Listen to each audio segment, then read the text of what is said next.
Greetings and welcome to the introduction to astronomy.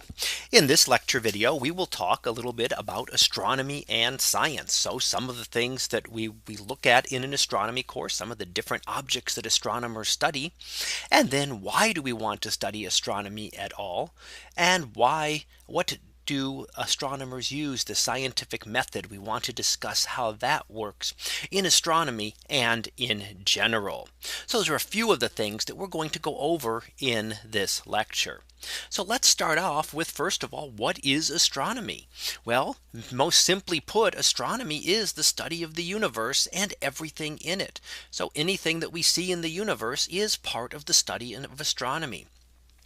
I've given a number of things here that are included, but anything within the universe, it's not a comprehensive list. There's a lot more that could be studied. So let's start off looking at one example, and that is an example of a planet. Within our solar system, we have planets and moons that we study in astronomy. And here we have an example, and this is the planet Mars. Mars has some interesting features. We see some great volcanoes over here on the side that are present, not currently active, but that have been active in the past. We see a great rift valley here that we call Valles Marineris. So a great rift in the crust of Mars that would stretch across our entire country and across the entire United States if it were here on the Earth. So an incredibly large valley there. Mars also will have polar caps and does have a thin atmosphere as well. There are, of course, lots of other planets and moons that would be studied as well. But here is Mars as one example of objects that are studied by astronomers. Now also we study not only within our solar system do we have planets and moons, but we also have comets and asteroids. So here's an example of a comet, and we see on the comet a number of different features. We see the head or coma of a comet, and that's here at the front, which is this outer layer, outer region here, that is the head of the comet. And then we see the tail or tails. In most cases, a comet will have two tails stretching back away from the sun. Comets are essentially an ice ball that maybe is the size of a city, a few miles across. And when they get close to the sun, the material gets vaporized and forms the head and the tail. Comets, like planets, are one of those objects that have been known to people since ancient times. But of course, with modern technology and being able to actually go visit these objects, we have a much better understanding of them today than we did hundreds of years ago. Now, not everything we study in astronomy is within our own solar system. We also look at other objects, and that would include things like stars. Stars, a picture of an individual star doesn't look like much because stars are so far away that even to the largest telescopes, they just look like points of light. So this is an example of a star cluster that we see. So a cluster of stars, or a grouping of stars, here taken by the Hubble Space Telescope. Stars can be grouped together in clusters. They can be alone by themselves, pretty much like our own sun. And they can be grouped together in larger groupings. But star clusters would be a part of an example of what we'd see within a galaxy. So that leads us to our next slide that shows us a galaxy here, and this is an example of a spiral galaxy.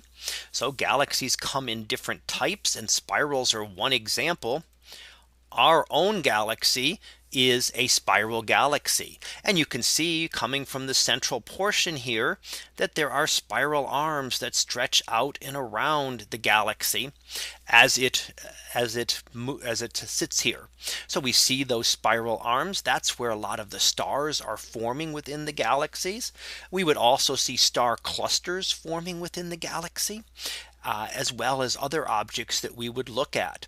There are also different types of galaxies. A spiral is one type of galaxy, but there are also other types of galaxies that we see, including things like ellipticals and irregular galaxies that astronomers would also study.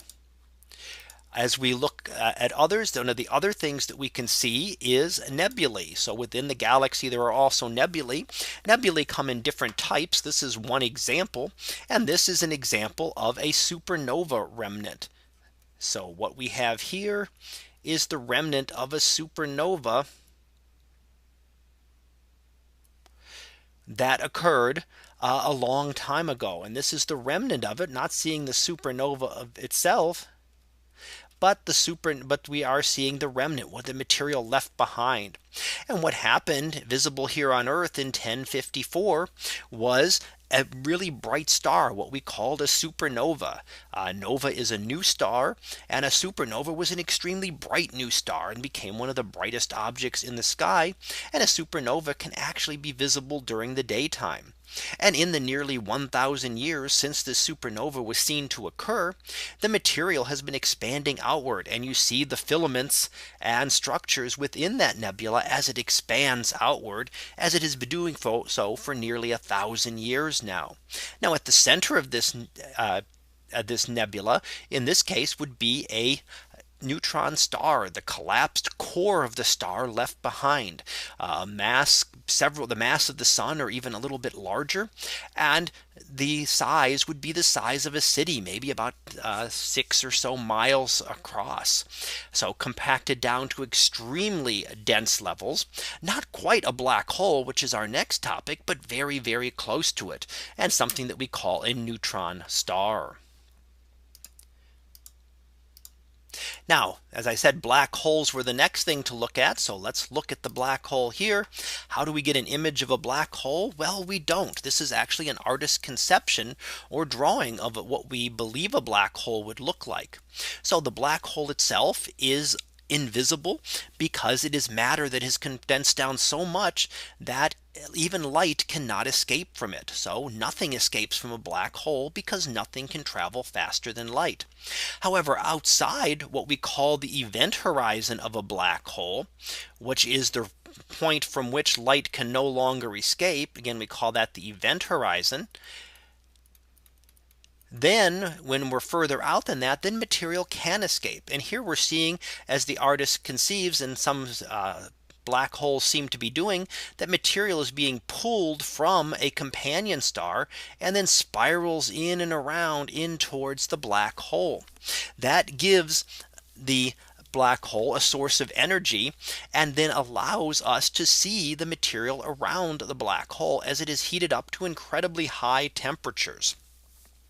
So as this material spirals in, it's heated up to very, very high temperatures, and that allows it to give off radiation that can then be detected. Once it crosses this event horizon, we can no longer get any more information about that black hole. And these are just some of the objects that astronomers study, and not a complete list by any sense. There are a lot more objects that we will study and that one would study if taking a class in astronomy. So why? The next question would be, why do we want to study astronomy? Other than learning about all of these interesting objects that we've looked at, why would we want to study this? And studying astronomy, or any other science, really teaches a way of thinking. And that's an important thing, is that it's a different way of thinking and a way to critically analyze information, and then even apply that to everyday situations. So what we'll look at coming up here in the scientific method is a way of thinking about things and how things work, not only in the universe, but even in everyday life. It also gives us a broader understanding of the universe. So even though I know that most students who take my astronomy classes are not going to become professional astronomers, however, it hopefully teaches them a way of thinking and gives them an understanding of appreciation of the universe. So let's look a little bit at the scientific method here and what we mean by scientific thinking. And scientific thinking uses a couple of definitions here, just a couple of things we want to look at first. And that would include some of the terminology, like the idea of what we mean by a theory. Sometimes you think of a theory as, oh, it's just a guess, but it really isn't. Theories are based on observations and studies. So things that have been have survived many tests. So an example of a theory or a hypothesis that would be a a good one would be something that is testable. That is the most important thing in a theory, is that it has to be some way to test it.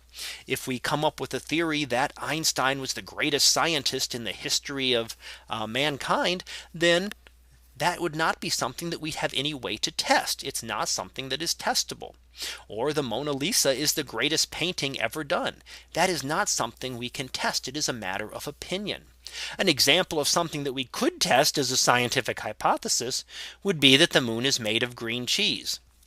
We may know that as a ridiculous statement now, but it makes perfect sense in terms of being testable. We could take a trip to the moon, send a robotic probe to the moon, get a sample of the material there and find out what it's made of. Now, of course, we've already done that, so it's less of a scientific theory now than it was, for example, in the past. But it is an example of something that could be tested. We also use models in astronomy. Models are ways of simplifying how things work. So for example, we looked at a galaxy. In order to understand a galaxy and its motions, we have to understand how the matter is distributed in it. We cannot possibly model exactly how the matter is distributed. So we have to make assumptions and approximations as to how things work.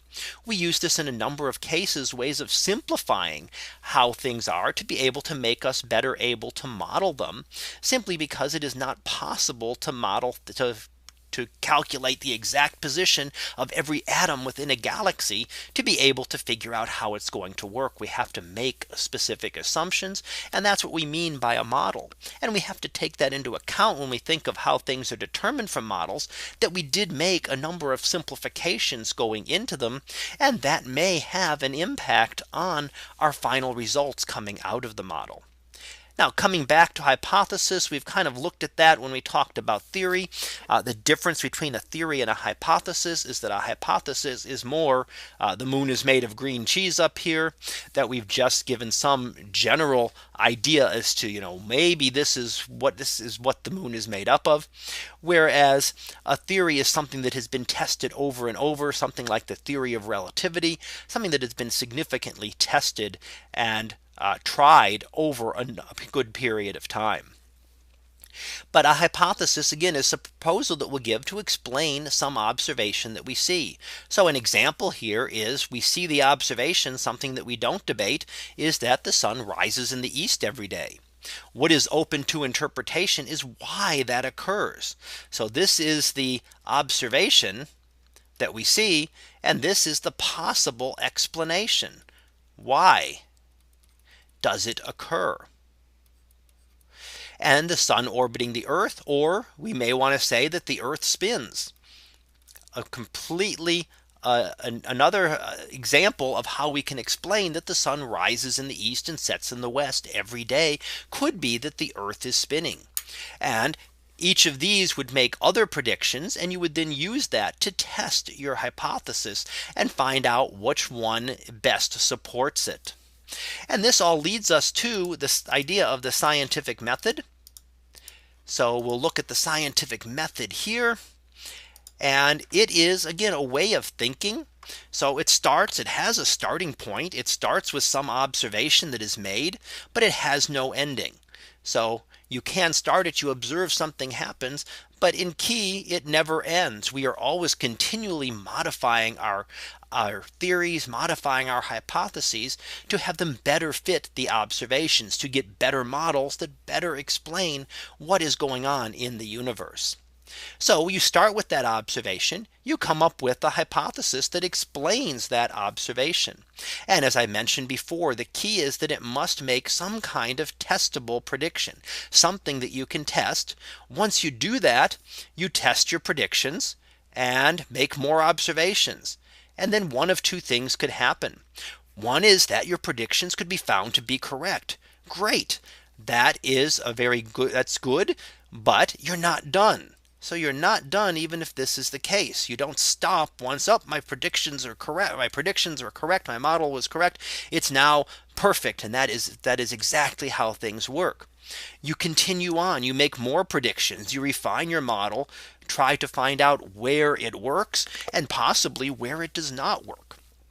Or you may find out that your predictions were incorrect. Oops, I made a prediction that this was going to happen and something completely different happened. That leaves you with a couple of options. You can either modify the hypothesis and make adjustments to it to have it fit your observations. Or you may, if things are bad enough, you might have to reject your hypothesis altogether and go back and start up over here. Let's come up with a new hypothesis that then explains not only what our original observation, but our new observations as well. So let's look at this in a little bit more of a picture form. Here's a diagram that kind of shows the scientific method and the process that is used. And it starts off with exactly what I've shown you on the previous slide. You start off up here with making observations. You formulate your hypotheses. What kind of hypothesis will explain the observations that you saw? Then, as I said, the key is to develop testable predictions and then make more observations to test those predictions. Then here's where things go over and over again. You may have to make refinements and alter your predictions. You might have to reject your hypothesis altogether, in which case you actually come back here and come up with a new hypothesis. And then you develop new testable predictions. So this cycle right here is continually ongoing. Once this has gone for a while and you've got very good thoughts and very good ideas, then you may end up with a general theory that explains a lot of the things that you were looking at. Although even at that point, again, it's still an ongoing process and you continue to test what is happening here. And that you make further observations and you may find more hypotheses. Maybe you will confirm your theory. Maybe you'll find some regions where your theory does not work and you need to modify your theory and or modify your hypotheses to come up with a new, better theory and a better model. So let's finish up here with a little bit of a summary. And what we have is just a little bit about what we've looked at in this lecture. We've looked at astronomy. What is astronomy? Well, it's the study of everything. It is the study of the universe and everything in it. So everything from the Earth out to the edges of the universe is a part of studying astronomy. Why do we study astronomy, other than maybe to get our science credit that we need to get, is to learn a scientific way of thinking that can be applied in everyday situations. And then finally, we looked at the scientific method, which kind of is that way of thinking that we want to emphasize. And it is a never-ending process. So it never ends. You start with some observation, but you continually make more and more observations to allow scientists and us to continually modify and improve the theories and the models that we have made, so we can better improve those to be able to make better predictions and help us to better understand the universe. So that concludes this lecture on astronomy and science. And I hope you've been able to get some good information out of it and get a little bit of a beginning understanding of astronomy. So until next time, have a great day, everyone, and I will see you in class.